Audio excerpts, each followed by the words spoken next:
Welcome to the Learning Pines YouTube. We hope this video helps. In this video, I will explain how to set up Chitubox. First, you'll need to download and install the software from the official website. Once installed, open the program and navigate to the Settings menu. Here, you can add your specific 3D printer model from the extensive list provided.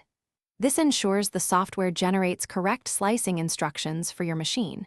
We'll then adjust some initial printer parameters to get you ready for your first print. Now, let's dive into the essential printer parameters. It's crucial to select the correct resin type and density within Chitubox, as this impacts print quality. Next, adjust your exposure times. These settings are vital for proper resin curing and detail resolution. Finally, define your desired layer height, typically between 0.25 and 0.05 mm, and set the lift speed to prevent print failures. These adjustments lay the groundwork for successful prints.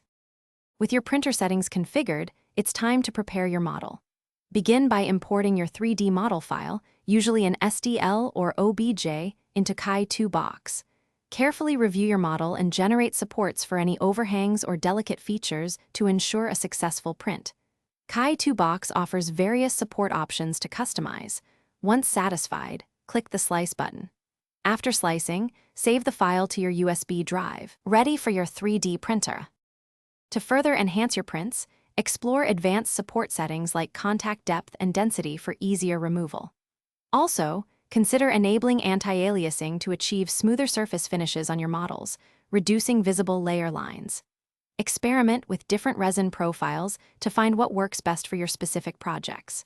Remember, practice makes perfect.